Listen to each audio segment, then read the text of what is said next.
Halo semuanya, kembali di Jalan Terbaik. Semoga kalian semua selalu dalam keadaan baik ya. Buat kalian yang baru mampir, jangan lupa subscribe dan like kalau kamu suka konten Jalan Terbaik.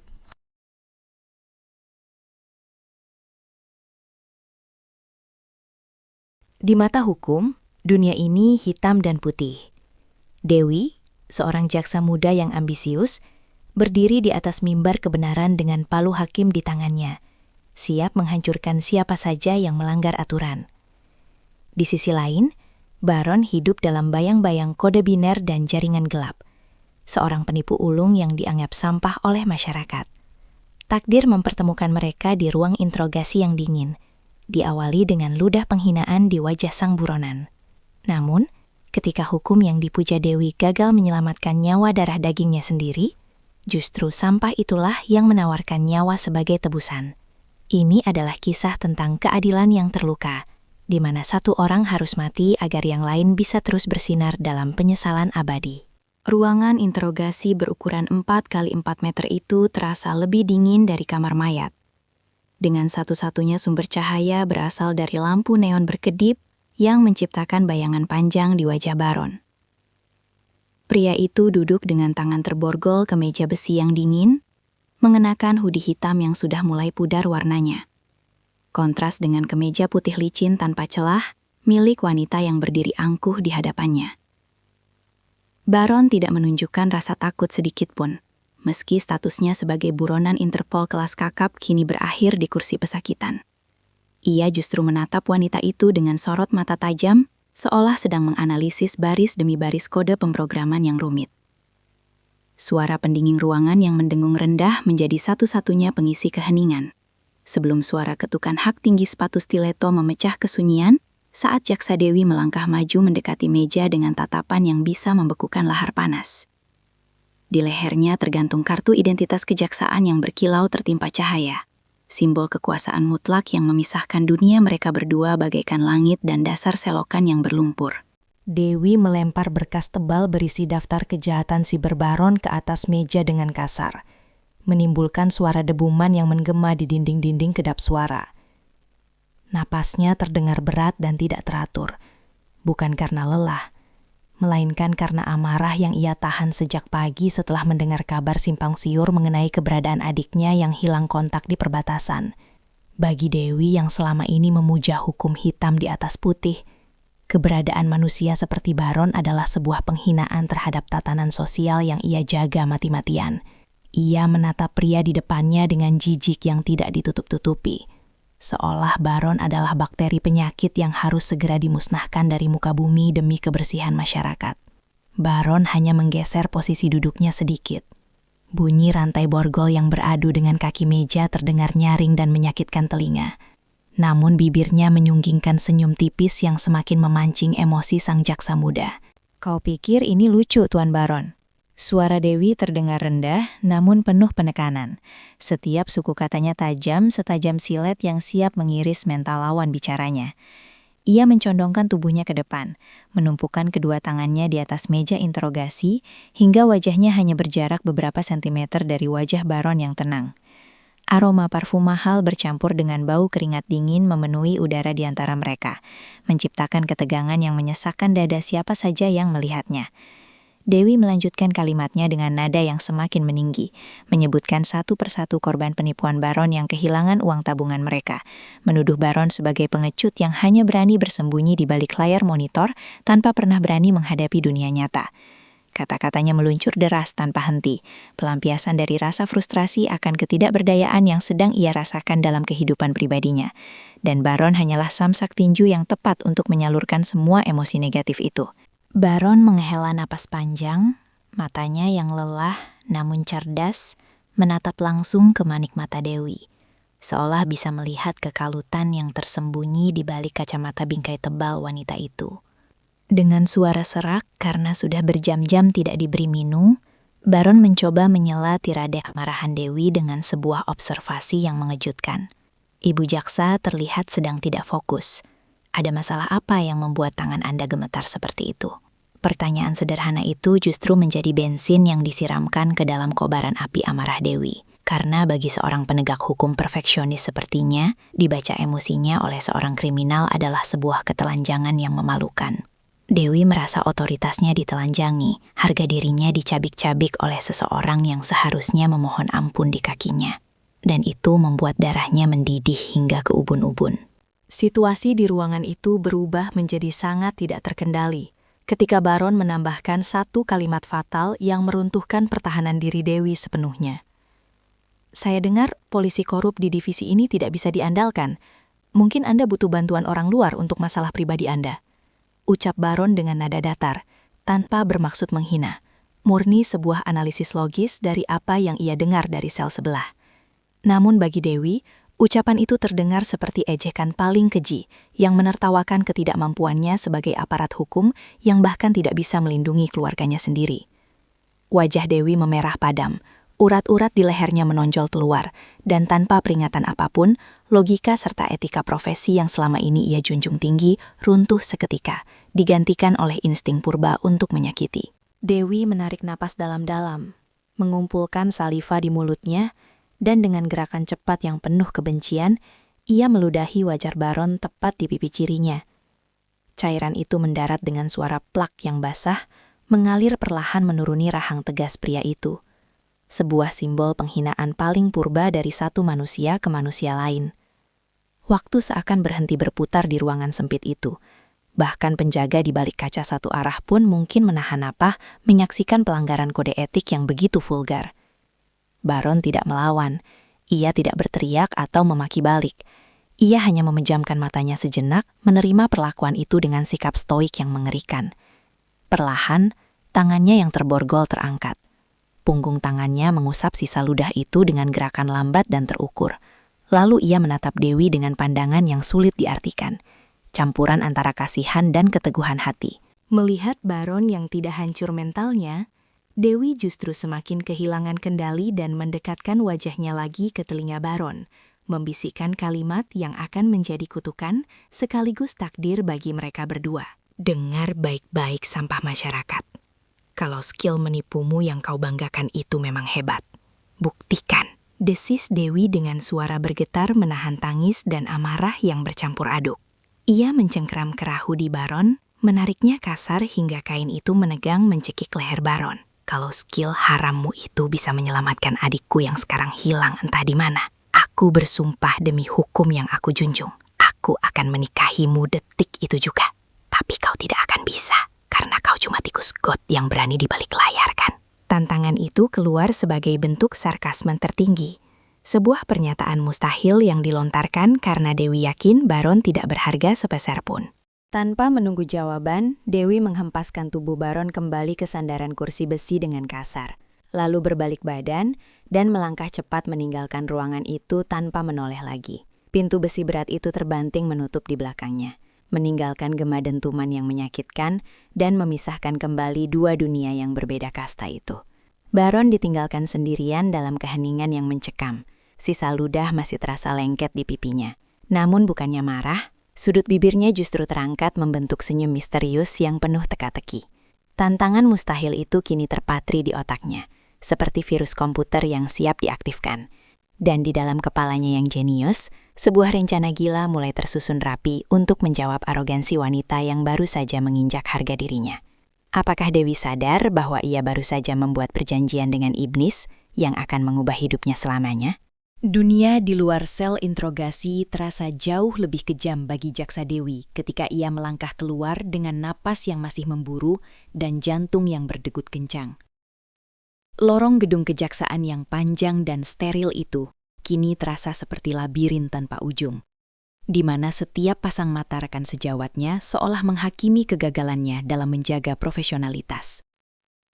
Kabar tentang adiknya, Maya, yang diculik oleh Sindikat Perdagangan Manusia Internasional, telah bocor ke telinga para petinggi. Namun tanggapan mereka sungguh di luar dugaan dan sangat menyakitkan hati. Bukannya dukungan penuh, Dewi justru menerima surat peringatan tertulis karena dianggap terlalu emosional dalam menangani kasus-kasus yang berkaitan dengan sindikat tersebut. Seolah ada tangan-tangan gaib yang sengaja ingin melumpuhkan langkahnya. Ia meremas surat itu hingga hancur di genggamannya. menyadari bahwa di balik tembok-tembok kekuasaan yang megah ini, ada pengkhianatan yang jauh lebih busuk daripada kejahatan cyber yang dilakukan oleh Baron di sel bawah tanah. Dewi mencoba mendatangi unit perlindungan saksi dan korban. Namun ia hanya mendapati meja-meja kosong dan petugas yang mendadak sibuk dengan urusan lain saat melihat kehadirannya. Rasa sesak mulai menjalar di dadanya ketika ia menyadari bahwa polisi korup di divisi khusus ternyata telah menerima suap besar dari sindikat tersebut untuk tidak mencampuri urusan penculikan adiknya. Stigma sebagai jaksa yang terlalu idealis kini berbalik menyerangnya, membuat rekan-rekan yang dulu memujinya kini menjauh, seolah ia adalah pembawa sial yang bisa menghancurkan karir mereka. Di setiap sudut ruangan, bisikan-bisikan miring tentang tantangan konyol yang ia lontarkan pada Baron mulai menyebar, menambah beban mental yang sudah hampir mencapai titik puncak kehancuran. Dewi merasa seperti sedang berdiri di tengah badai salju tanpa pakaian pelindung, kedinginan dan sendirian di tengah institusi yang seharusnya menjadi tempatnya berlindung dan mencari keadilan bagi keluarganya sendiri. Malam harinya, Dewi nekat mendatangi seorang perwira tinggi kepolisian yang merupakan sahabat almarhum ayahnya, berharap masih ada secercah integritas yang tersisa di sana. Namun, pertemuan di sebuah kafe remang-remang itu justru menjadi tamparan keras bagi realitas yang ia hadapi saat sang perwira menyarankannya untuk melepaskan adiknya demi keselamatan karirnya sendiri. Kalimat itu bagaikan sembilu yang menyayat nuraninya, membuktikan bahwa hukum yang selama ini ia bela dengan penuh kebanggaan hanyalah sebuah pajangan rapuh di hadatan uang dan kekuasaan sindikat. Cahaya lampu kota yang berkilauan di luar jendela kafe tampak seperti mengejek ketidakberdayaannya, mengingatkannya bahwa ia hanyalah seorang wanita kecil yang mencoba melawan raksasa dengan tangan kosong. Air mata yang selama ini ia tahan akhirnya tumpah, membasahi wajahnya yang lelah dan penuh keputusasaan, sementara waktu terus berdetak tanpa ampun mendekati batas akhir keselamatan nyawa Maya di tangan para penculik. Keesokan paginya, lingkungan kejaksaan semakin tidak bersahabat ketika Dewi mendapati ruang kerjanya telah digeledah dengan alasan audit internal yang mendadak dan sangat mencurigakan. Semua berkas penyelidikan mandiri yang ia susun secara rahasia raib entah kemana, meninggalkan meja kerjanya dalam keadaan berantakan dan hina, persis seperti perasaannya saat ini. Para staf di bawahnya menunduk tak berani menatap matanya, menunjukkan betapa kuatnya tekanan dari atas yang memerintahkan semua orang untuk mengisolasi sang jaksa muda tersebut. Tidak ada satupun bantuan hukum atau teknis yang bisa ia akses. Semua pintu tertutup rapat, seolah dunia sedang berkonspirasi untuk membiarkan adiknya lenyap di telan kegelapan dunia hitam. Rasa haus akan keadilan kini berganti menjadi rasa haus akan perlindungan. Namun tak ada satupun pundak yang bersedia menopang beban berat yang sedang dipikul oleh kedua bahunya yang mulai gemetar. Dalam keputusasaannya, Dewi kembali ke ruang interogasi di bawah tanah, tempat di mana ia pernah meludahi harga diri seorang pria yang kini mungkin menjadi satu-satunya harapannya. Ia berdiri di balik kaca satu arah, memperhatikan Baron yang masih duduk tenang dalam posisi yang sama seperti kemarin. Seolah waktu tidak bergerak bagi pria yang sudah terbiasa dengan kesunyian itu. Baron tampak sedang memainkan jari-jarinya di atas meja besi. Sebuah gerakan ritmis yang menyerupai seseorang yang sedang mengetik di atas keyboard imajiner dengan kecepatan luar biasa. Ada ketenangan yang menakutkan dari sosok buronan itu. Ketenangan yang sangat dibutuhkan Dewi saat ini, di tengah badai kekacauan yang sedang menghancurkan hidup dan masa depannya. Dewi memegang kaca dingin itu dengan telapak tangannya, merasakan getaran dingin yang merambat ke seluruh tubuhnya. Menyadari betapa ironisnya hidup ini ketika seorang penegak hukum harus bergantung pada seorang kriminal. Tekanan lingkungan semakin menjadi-jadi ketika seorang jaksa senior menghampiri Dewi di lorong bawah tanah dan memberikan ancaman halus bahwa posisinya akan segera digeser jika ia terus bersikeras mencari Maya. Ancaman itu bukan lagi soal karir, melainkan soal eksistensi diri Dewi yang selama ini mendefinisikan dirinya melalui pekerjaannya sebagai jaksa yang jujur dan tegas. Ia merasa seperti sedang berada di dasar jurang yang dalam, di mana semua orang yang ia kenal sedang melemparinya dengan batu penghinaan dan ketidakpedulian yang menyakitkan hati. Suasana di gedung kejaksaan terasa semakin sesak. Oksigen seolah menipis di setiap langkah yang ia ambil, dan bayangan wajah Maya yang ketakutan terus menghantui setiap kedipan matanya. Tidak ada lagi martabat yang tersisa. Yang ada hanyalah insting seorang kakak yang ingin menyelamatkan adiknya, meski ia harus merangkak di dalam lumpur dosa yang paling menjijikan sekalipun. Tanpa memperdulikan peringatan dari siapapun, Dewi membuka pintu ruang interogasi dengan kasar, menimbulkan suara dentuman yang memecah kesunyian di dalam sel yang remang-remang tersebut. Ia tidak lagi masuk dengan kepala tegak dan tatapan sombong, melainkan dengan bahu yang merosot dan mata yang sembab karena terlalu banyak menangis dalam kesendirian. Baron mendongak. Matanya yang tajam langsung menangkap perubahan aura pada wanita di depannya. Sebuah kerapuhan yang baru pertama kali ia lihat dari sang jaksa yang keras kepala.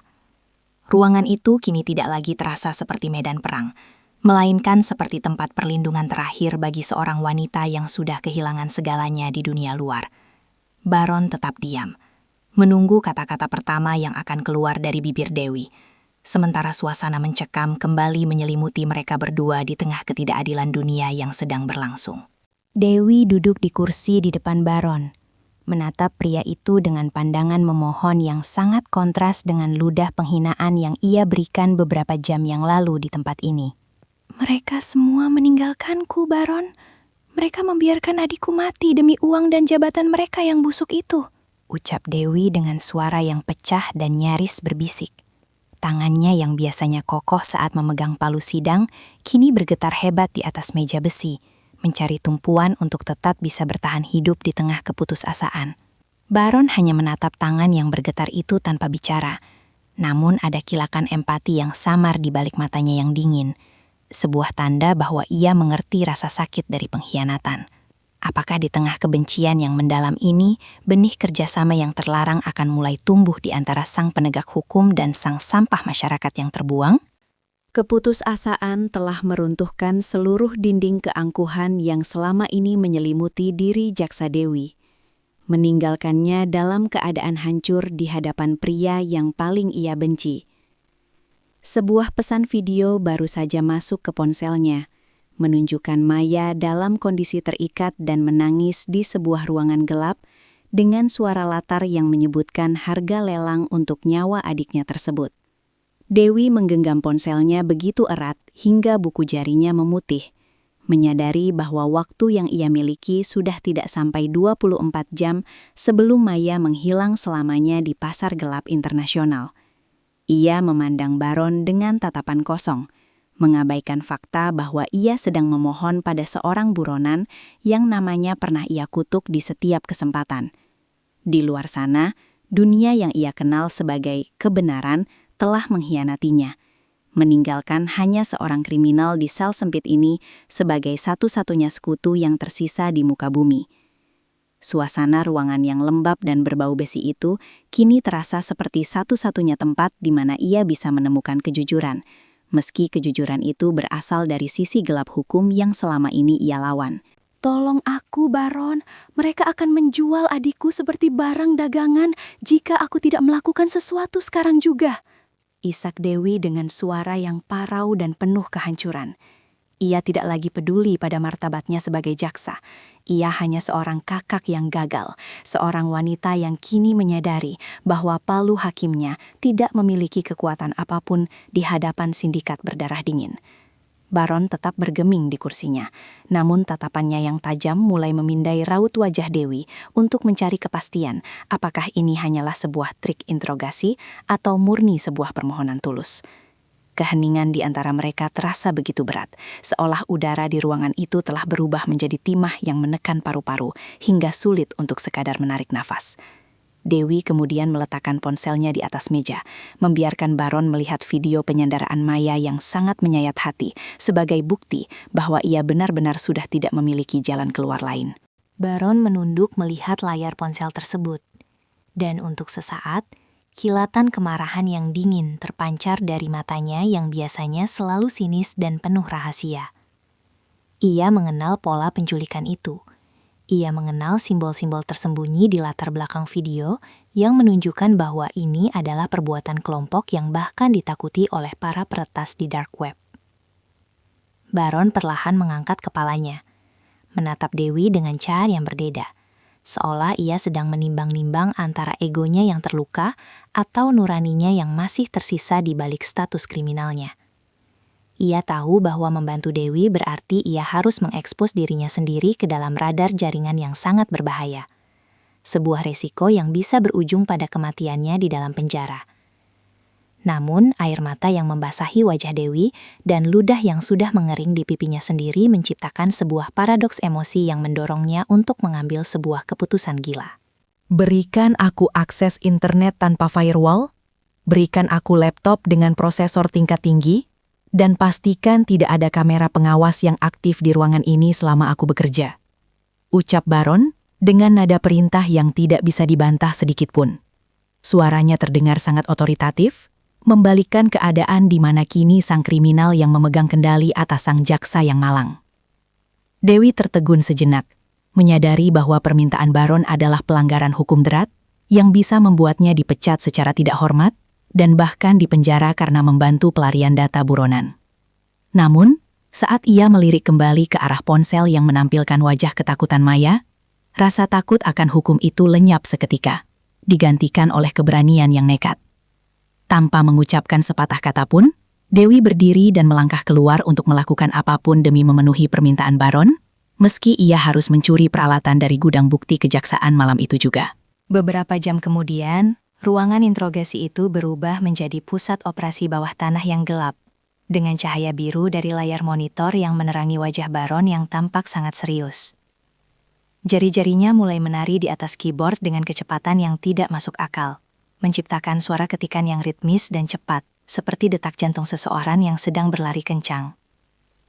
Dewi duduk di sudut ruangan, memperhatikan pria yang ia sebut sampah itu sedang menembus lapisan demi lapisan protokol keamanan tercanggih yang dimiliki oleh sindikat internasional tersebut. Ia melihat barisan kode biner yang mengalir deras di layar, sebuah bahasa asing yang bagi Baron adalah senjata mematikan untuk melacak lokasi yang tak terpetakan di peta dunia nyata. Ada kekaguman yang aneh mulai menyelinap di hati Dewi, melihat bagaimana keahlian haram yang selama ini ia kutuk, kini menjadi satu-satunya cahaya penolong dalam kegelapan hidupnya yang paling pekat.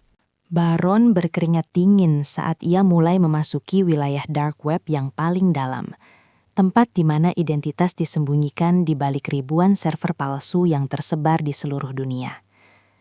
Ia harus bertarung melawan peretas penjaga milik sindikat yang mulai menyadari adanya penyusup di sistem mereka, menciptakan perang siber yang senyap namun sangat mematikan di balik layar monitor. Dewi yang tidak mengerti teknis peretasan hanya bisa menggigit bibirnya, merasakan ketegangan yang luar biasa setiap kali Baron mengumpat rendah saat sebuah aksesnya diblokir oleh sistem keamanan lawan. Suasana di dalam sel itu terasa sangat panas meski pendingin ruangan sudah diatur maksimal, karena energi yang dipancarkan dari konsentrasi penuh Baron seolah membakar oksigen di sekeliling mereka. Di titik ini, Dewi menyadari bahwa pria di depannya sedang mempertaruhkan sisa hidupnya untuk sebuah janji yang ia lontarkan dengan penuh penghinaan sebelumnya. Aku hampir menemukannya. Mereka menggunakan koordinat GPS militer yang dienkripsi dengan algoritma kuno agar tidak terdeteksi oleh radar polisi biasa. Desis Baron dengan mata yang merah karena kelelahan. Ia berhasil memecahkan satu gerbang keamanan terakhir. Dan tiba-tiba sebuah peta digital muncul di layar dengan titik merah yang berkedip-kedip di sebuah area gudang tua dekat pelabuhan terpencil. Dewi langsung bangkit dari duduknya, mendekati monitor dengan napas tertahan. Merasa jantungnya seolah ingin melompat keluar melihat lokasi tempat adiknya mungkin sedang disekap. Namun Baron segera menahan tangan Dewi saat wanita itu hendak menelpon rekan polisinya, memberikan peringatan keras bahwa polisi korup akan langsung membunuh Maya jika mereka mendengar ada pergerakan menuju lokasi tersebut. Keputusasaan kembali melanda Dewi, karena ia tahu ia tidak bisa menyerbu lokasi itu sendirian tanpa dukungan pasukan bersenjata yang bisa dipercaya. Baron menatap Dewi dengan pandangan yang dalam, menyadari bahwa pekerjaan ini belum selesai, Dan risiko terbesar justru baru saja akan dimulai dari balik meja besi ini. Ia tahu bahwa koordinat ini saja tidak cukup. Ia harus menciptakan gangguan massal di sistem komunikasi sindikat, agar penyelamatan bisa dilakukan tanpa terdeteksi oleh para penjaga bersenjata.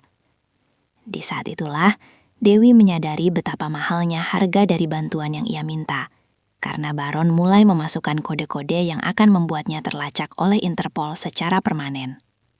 Wanita itu menyentuh bahu Baron dengan ragu, sebuah sentuhan pertama yang tidak didasari oleh kekerasan atau kebencian, melainkan oleh rasa terima kasih yang mendalam. Akankah pengorbanan Baron di dunia maya ini cukup untuk menebus dosa-dosanya di masa lalu? Ataukah ini justru menjadi awal dari kehancuran total bagi mereka berdua yang kini terikat oleh takdir yang sama? Cahaya monitor yang memantul di wajah Baron tampak seperti kilatan listrik di tengah badai. Sementara keringat dingin mengucur deras dari pelipisnya menuju kerah hoodie yang mulai basah. Ia baru saja menyadari bahwa untuk menyelamatkan Maya, ia tidak bisa hanya meretas satu server, melainkan harus melumpuhkan seluruh jaringan komunikasi satelit milik sindikat tersebut dalam hitungan detik. Dewi berdiri di belakangnya dengan napas tertahan, menyaksikan bagaimana pria yang ia ludahi itu kini sedang bertarung nyawa melawan algoritma pemusnah yang bisa menghanguskan identitas digital siapapun. Ketegangan di ruangan itu mencapai puncaknya ketika alarm peringatan berwarna merah mulai berkedip di layar, menandakan bahwa keberadaan Baron telah terdeteksi oleh sistem pertahanan pusat Interpol. Baron tidak berhenti. Jarinya justru menari semakin gila di atas keyboard. Seolah setiap ketukan adalah peluru yang ia tembakkan untuk melindungi nyawa seorang gadis yang bahkan tidak ia kenal.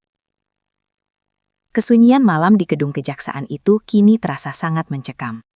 Seolah-olah seluruh dunia sedang menahan napas menunggu hasil dari peperangan sunyi yang terjadi di balik meja interogasi ini.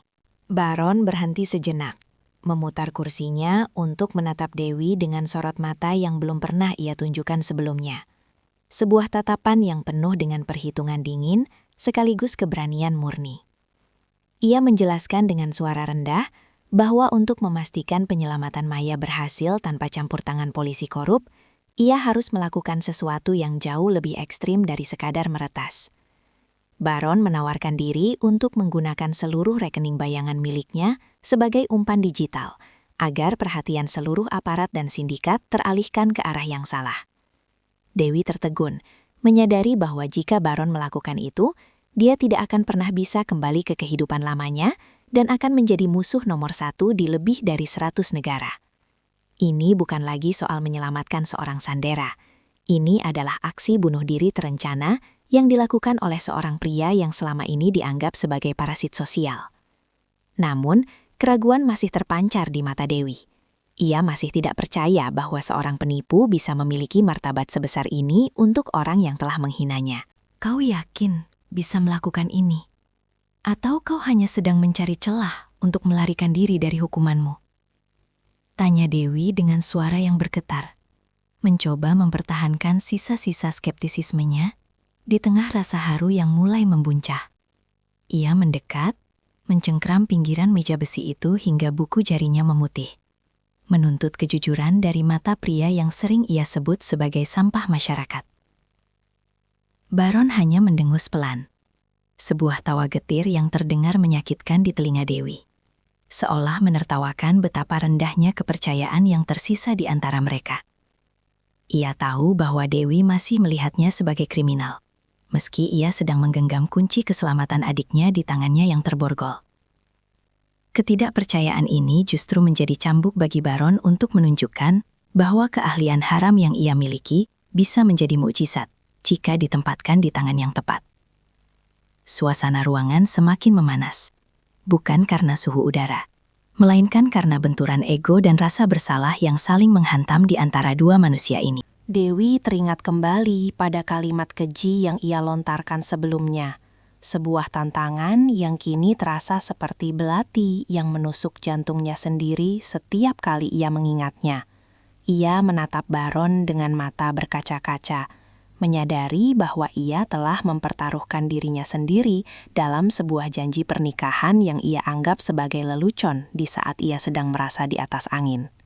Sampah masyarakat, kalau skill menipu itu bisa selamatkan adikku, aku akan menikahimu. Tapi kau cuma berani di balik layar kan? Kata-kata itu terngiang kembali di telinganya, menggema di dinding sel seperti kutukan yang menagih janji. Baron menatapnya lurus, seolah bisa membaca isi pikiran Dewi yang sedang berkecamuk hebat. Lalu ia memberikan senyum tipis yang sangat dingin. Ia tidak butuh pernikahan, ia tidak butuh pengakuan. Yang ia butuhkan hanyalah kepastian bahwa pengorbanannya kali ini memiliki arti yang nyata bagi seseorang yang ia hargai. Saya terima tantangannya, Ibu Jaksa. Tapi bukan karena saya ingin menikahi Anda, melainkan karena saya ingin Anda melihat betapa berharganya sampah yang Anda ludahi ini. Ucap Baron dengan nada yang sangat tenang namun penuh tekanan. Ia kemudian memutar kembali tubuhnya ke arah monitor, memasukkan perintah terakhir yang akan melepaskan virus cyber ke seluruh jaringan komunikasi sindikat dan secara otomatis mengirimkan lokasi penyelamatan ke unit pasukan elit yang ia pilih secara acak dari luar negeri. Jari Baron gemetar saat ia menekan tombol enter yang besar, sebuah tindakan yang secara resmi menandatangani surat kematian bagi kebebasannya sendiri untuk selamanya. Dewi menutup mulutnya dengan tangan. Air mata mulai mengalir tak terbendung melihat pengorbanan yang begitu nyata di depan matanya sendiri. Ia merasa kecil, ia merasa hina, dan ia merasa sebagai jaksa yang paling gagal karena harus diselamatkan oleh orang yang paling ia rendahkan. Baron tidak berhenti di situ. Ia mulai menghapus semua jejak digital yang bisa menghubungkan Dewi dengan peretasan ilegal ini. Namun, sengaja membiarkan jejaknya sendiri terlihat sangat jelas. Ia sedang merancang sebuah skenario di mana seolah-olah Dewi lah yang berhasil memancingnya untuk mengakui semua kejahatannya dan menemukan lokasi persembunyian sindikat tersebut. Ini adalah hadiah terakhir Baron untuk karir Dewi yang sedang di ujung tanduk. Sebuah promosi jabatan yang dibayar dengan nyawa dan kebebasan seorang pria yang dianggap sampah. Dewi menyadari apa yang sedang dilakukan Baron. Ia mencoba menarik tangan Baron agar berhenti melakukan pengorbanan yang terlalu jauh itu. Namun Baron menepisnya dengan lembut tapi tegas. Ruangan itu kini dipenuhi oleh suara dengung komputer yang bekerja sangat keras, seiring dengan detak jantung mereka yang berlomba dengan waktu penyelamatan yang semakin menipis. Pergilah sekarang, pimpin pasukan itu, dan jadilah pahlawan yang diinginkan oleh semua orang di gedung busuk ini. Bisik Baron tanpa menoleh sedikit pun. Matanya tetap terpaku pada data-data yang mulai terenkripsi secara otomatis. Ia menyerahkan sebuah flash disk kecil berisi bukti-bukti keterlibatan polisi korup yang ia kumpulkan selama peretasan berlangsung. Sebuah senjata pamungkas bagi Dewi untuk membersihkan institusinya. Dewi menatap flash disk itu, lalu menatap punggung Baron yang tampak kokoh namun sangat kesepian di bawah cahaya biru monitor yang dingin. Ia ingin mengatakan sesuatu. Ia ingin meminta maaf. Namun lidahnya terasa keluh. Seolah semua kata di dunia ini tidak akan cukup untuk menebus ludah yang pernah ia berikan. Keheningan yang menyiksa kembali menyelimuti mereka.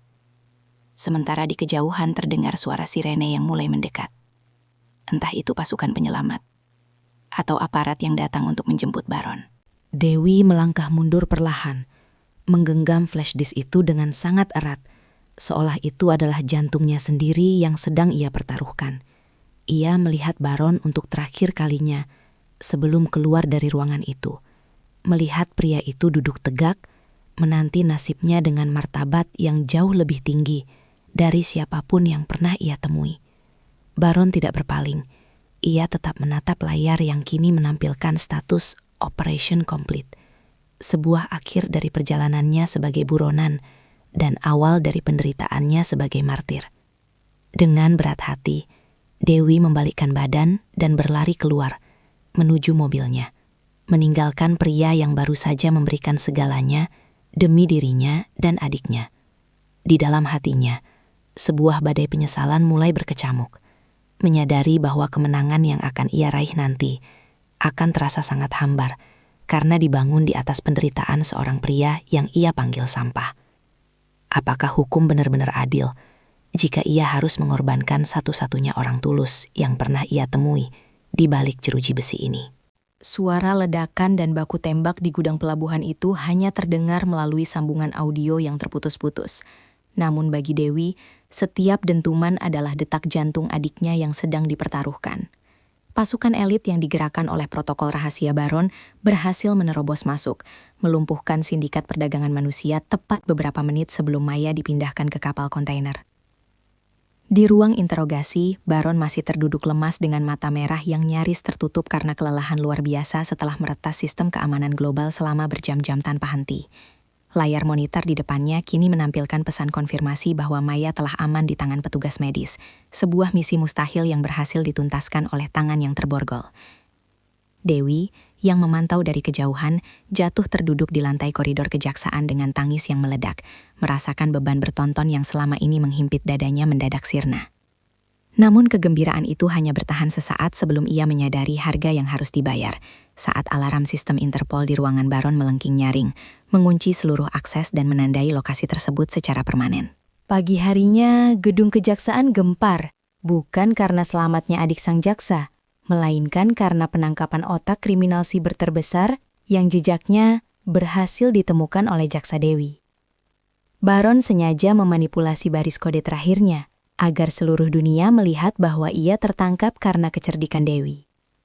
Sebuah skenario yang sengaja ia ciptakan untuk menyelamatkan karir wanita itu dari ancaman pemecatan. Dewi berdiri di depan ruang sel dengan tubuh bergetar, melihat Baron diseret keluar oleh petugas dengan pengawalan yang jauh lebih ketat dari sebelumnya.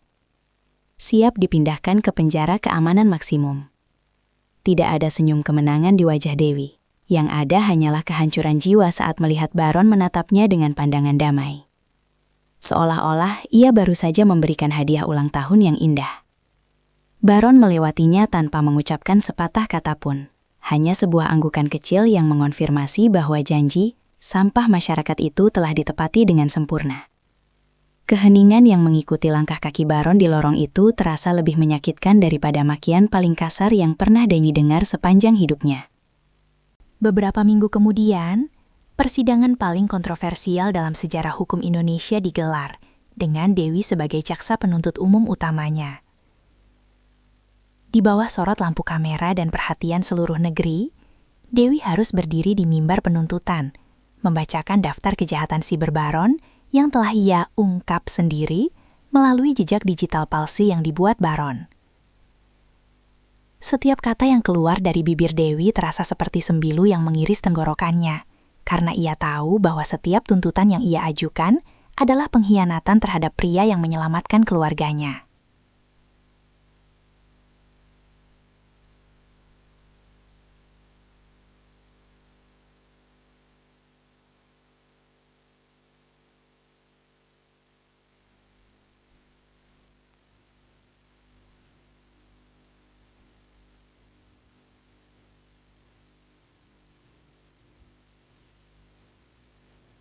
Berdasarkan bukti-bukti yang ada, terdakwa Baron terbukti secara sah dan meyakinkan telah melakukan pengkhianatan terhadap keamanan negara melalui peretasan sistem internasional.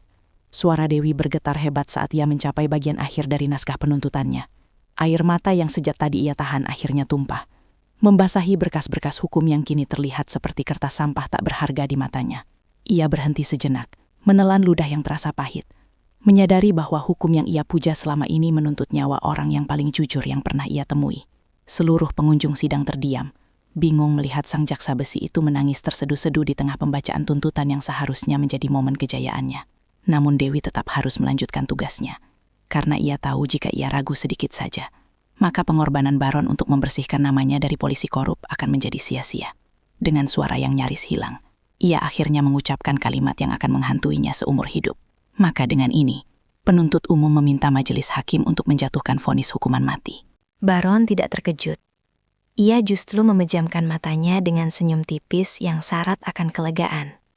Seolah beban hidupnya sebagai buronan akhirnya telah tuntas.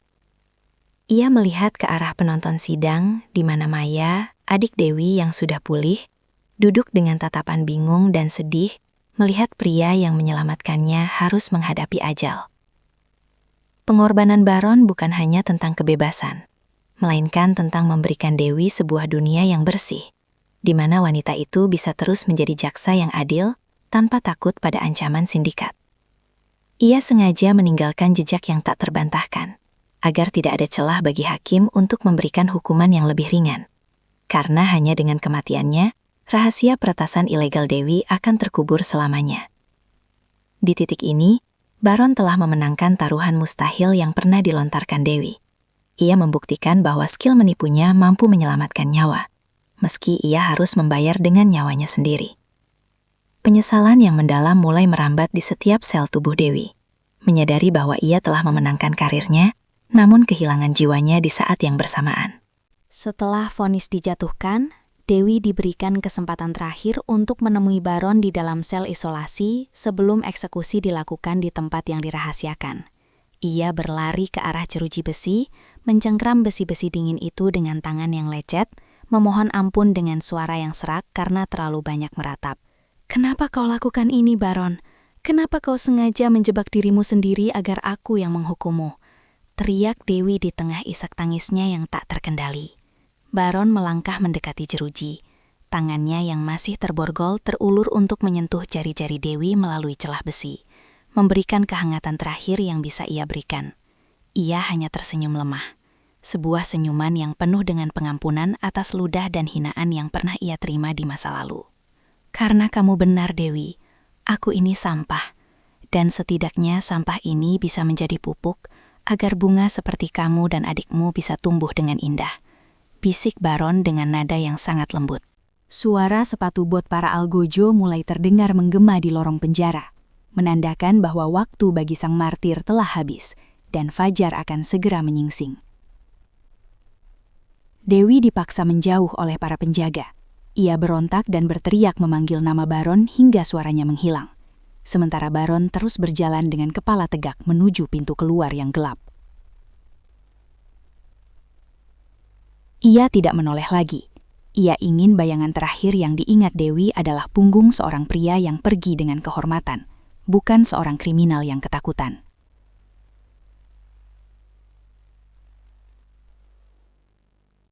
Dewi jatuh berlutut di lantai sel yang dingin, memeluk dirinya sendiri sambil membayangkan janji pernikahan konyol yang pernah ia ucapkan dengan penuh kebencian.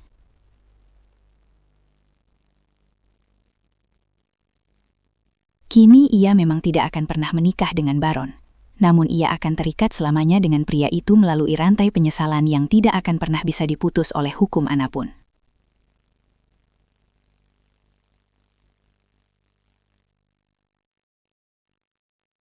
Malam itu seorang penipu mati sebagai pahlawan, dan seorang penegak hukum hidup sebagai tawanan dari rasa bersalahnya sendiri. Bertahun-tahun kemudian, Dewi dikenal sebagai jaksa yang paling ditakuti, sekaligus paling melankolis, yang selalu membawa sebuah flash disk tua di dalam sakunya kemanapun ia pergi.